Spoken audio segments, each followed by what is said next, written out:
The Propaganda Poster Challenge, or All You Need for Your First Art Show, and then some. An art show is a few days of where you make your art speak.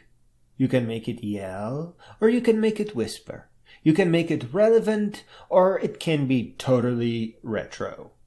Please, please, please understand that being shy is beautiful, and you will be beautiful for being shy. There is no such thing as a bad art show. I will stress that everything needs to go into your portfolio.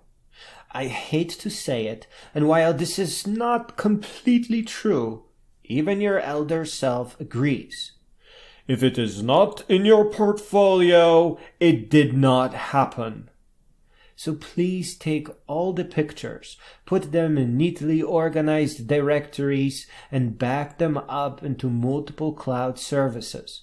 Make sure that once your hard drive dies, and it happens every few years, that nothing will be lost other than a few minutes of your time as you replace it.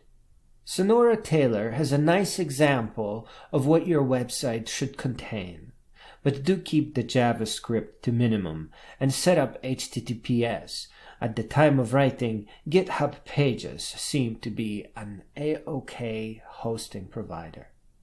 My first art show took 12 long hours to set up, and that did include painting all the art. I know. I used a projector and canvas paper, a couple of canvas with actual backing, and I did not use any frames.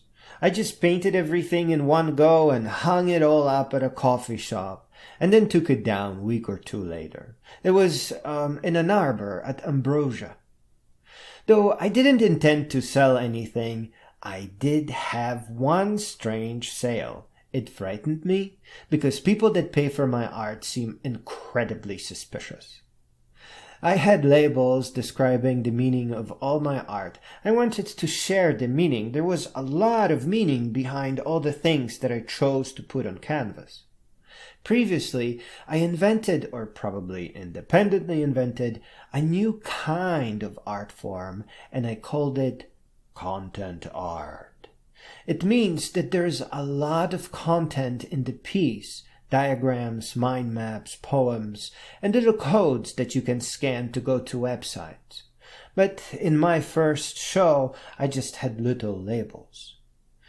Later, life got busy and I never had a content art show, though it did evolve into a symbolic language that I would like to use in an educational setting. Basically, students have to create concept maps that help them through a game that consists of rooms, libraries, worlds. It is a school that teaches for real, and being able to concept map all the concepts is the key to progress forward. Every concept map is a mini game that unlocks doors and futures. In a way, I guess, I am yet to have that art show. What I have here for you is also a challenge. I am challenging you to create a series of minimalist content art pieces in the shape of propaganda posters. For your first extremely outrageous, on topic, and if you want it to be, guerrilla art show. Guerrilla art shows is where you exhibit your art by just putting it up in places where it is seen, where you like your art to be, not necessarily ask before you put it there.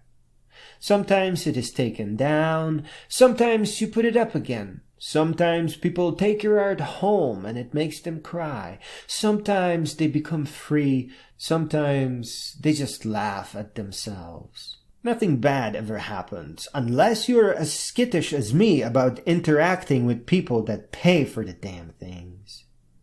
Take the money, tell them your house is on fire, and then run away.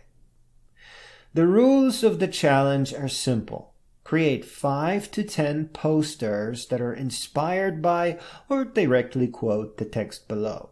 It is okay not to come up with your own text. I have put the text below in the public domain, and you can just use a single word, obey, and then create many posters based on that.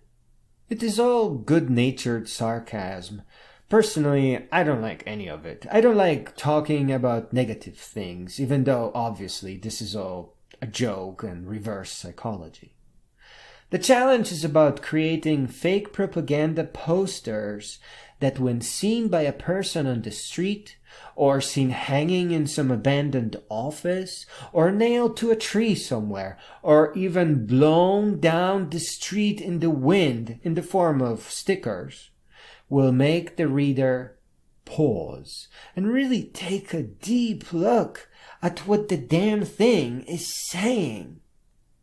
The poster is supposed to make them think deeply and relentlessly and magically and possibly revolutionize their life. If you are looking for things that aren't so much guerrilla and are a little bit more art, then have a professional print your posters out on shiny paper and then put a layer of glass over it.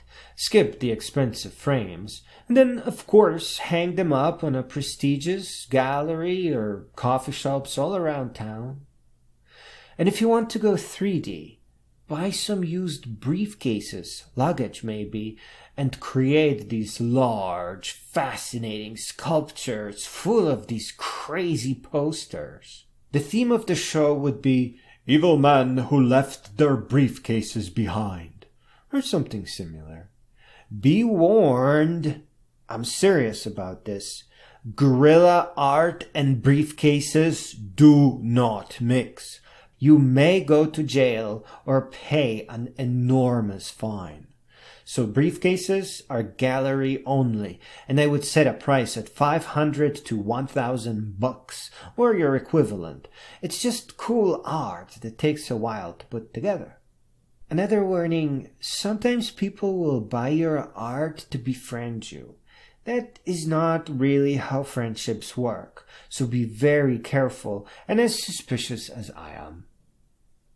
So, let me formally disclaim the ownership of these texts, or whatever legalese goes in here, so that you have no worries about any of it. Please note that the following text is released into public domain. For those of you who are looking for a specific license, please see WTFPL. Please allow me one more note for all the conspiracy lovers. There is no conspiracy to hurt the world. There may be some fools pretending to take credit, but they are not the real reason. The problem with the world today is lack of real and effective schools and education. From that point on, the consequences only compound and complexify. All the people that frighten us today are just victims of fake education. Universal income, where we borrow from the improved future of humanity and grant each human being a serious amount of money, is a critical component of real education. In short, a scared or stressed out or pressured by poverty person will not be able to fully develop an urge for respected peer-reviewed knowledge and resulting internal wisdom. It is that wisdom born of stable and clean and dependable knowledge that will assure control over climate change, control over collapse of ecosystems and loss of species and mass incarceration and all the nuclear threats and so on. You see the problem, of course. Without emphasis on real education, we won't have the basic income, and without the basic income, we can't assure real education. But humanity's good at stuff like that. It will all work out in the end. We are nothing like some civilization destined to be forgotten. Science and wisdom will grow more powerful the more trouble we get into. No political force can ever become greater than a well-meaning scientist with all the evidence right behind her.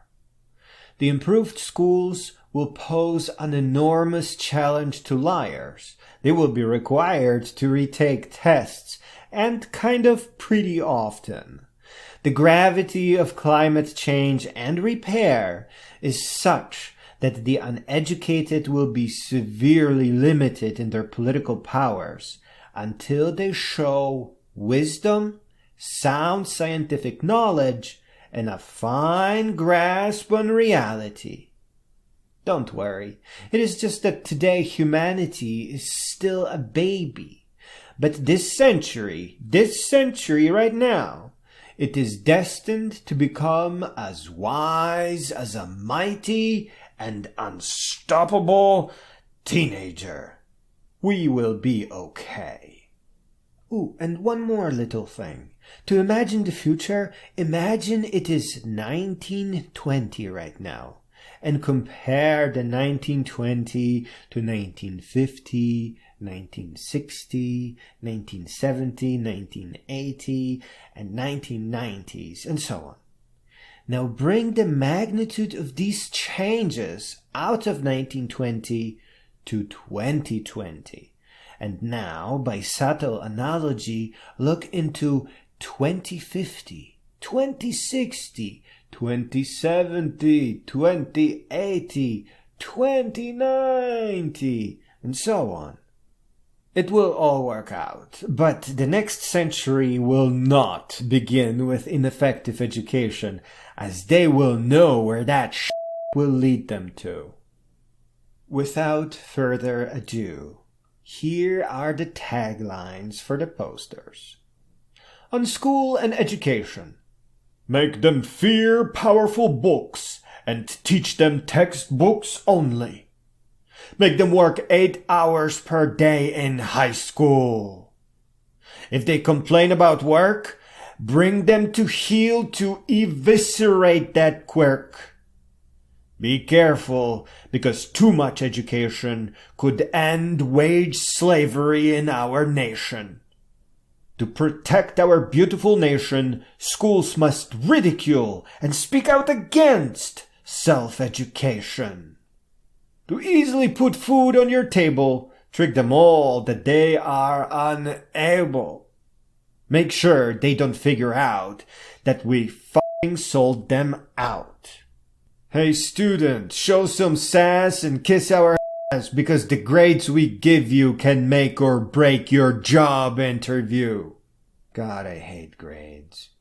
Force students into temporary memorization to make them better servants of this nation. A productive teacher dumbs down tests and education and forces the students into temporary rote memorization. Fake education protects our nation. A well-educated worker could start a revolution.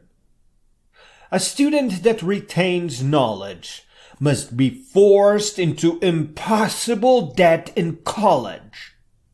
Don't be a tool. Educated voters won't vote for a fool. Defund education to prevent student agitation. Your position is worth a ton, so hire a crook to elect your son. Shitty textbooks will help us re-elect crooks. Keep it at student debt forgiveness. Don't let them figure out all deserve a refund. Now, money ideas. Even though money is for the banks, make the fools think that's how they rise in the ranks. Life is money. Earn a living. That one has so ingrained itself in our culture that it's actually hard to catch on at first. You're not supposed to earn a living. Life is sacred and you are holy. Spend all your cash on useless trash. Shorting student debt is a sure f***ing bet. Teach them universal income is bad. Otherwise, they will rise up and get mad. Make sure they are all sick, poor, and disagreeing. Otherwise, that's $100 for every human being. Keep them thinking it is just income inequality and not universal income of the highest quality. On planet Earth, paycheck is your worth. We should all agree that overwork will set you free. Keep them poor, force them to endure. And now some ideas on the subject of religion. Force them to worship men that invented the wheelbarrow, and their thinking will be simple, shallow, and narrow. Teach them that they are less, and that you are more, and watch their empty eyes adore. Tell them they are all born in sin, and that they are all lost and cannot win. Make sure not to mention what we got away with. Convince them that it is just a myth. The story of Joan of Arc still breaks my heart. I'll never get over that. Now, ideas about the military. Relax by drinking plenty of alcohol in bars, so that our generals can get more fucking stars. To quench our nation's thirst, military-industrial complex must come first.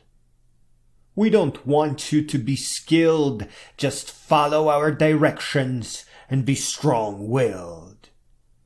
Educated teenagers make bad soldiers as they can actually think. Therefore we must crush them into smoking shit and an alcoholic drink.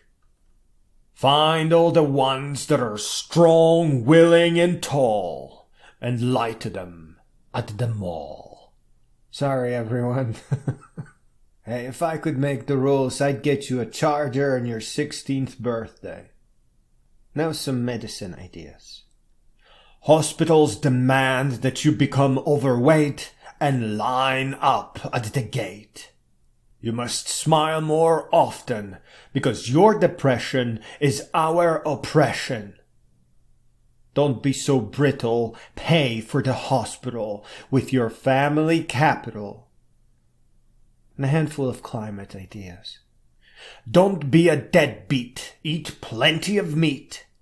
Stand proud for stock exchange, and tell them not to change for climate change.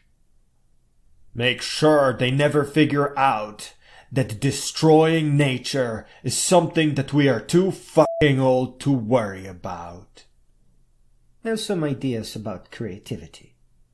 You must give up your creativity to increase worker productivity. Laugh at their rhymes to trick them into working for dimes. Thinking with your heart won't make you smart. If you want to make a dope, teach them to merely hope. Shh. Don't tell them about startups. Make them think they are only for the grown-ups. And finally, revolutionary posters are not art. We must stop them from becoming smart. I'm very sorry for the serious tone of some of these taglines, but I want you to see that art is an incredible superpower. I want you to witness your posters altering people, inspiring them, helping them rise, and snapping them out of their slumber. In conclusion to this imperfect list, art shows are a very precious thing, and they are meant to be protected. Never, ever, ever, if you can help it, should you ever look back and say, "Last time I had an art show was over 30 years ago." You have to be careful and mindful that each art show must be followed by the next, and you have to keep that promise. Your art portfolio will absolutely become a family heirloom. Certainly it will be a website, but perhaps it will also be a book that is sold in stores, and maybe a journal that you are lovingly attached to. In your lifetime, your portfolio must be a reminder to continue exhibiting new shows and new ideas. And beyond, it will be a connection to who you were. I wrote this in the 2020s. By the 50s, we may see the first cheap version of a global universal income program aimed at prevention of mass immigration, animal slaughter, destroying the remainder of the Amazon forest, and loss of species. And by the 90s, we may actually have a proper prevention program that is worthy of humanity and its aims, one that will be enough for us to take to real education without any fears.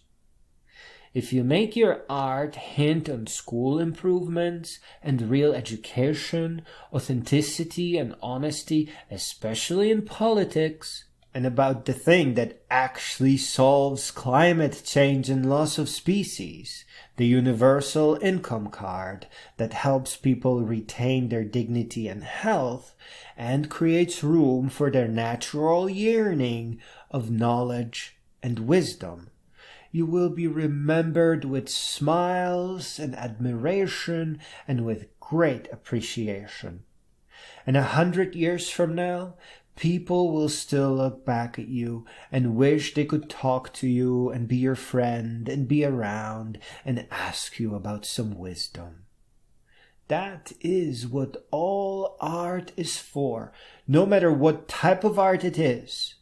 It is for creating a bookmark in the history of humankind. A bookmark that curious people can turn to and entertain their curiosities whilst conjuring up your spirit, sometimes across centuries.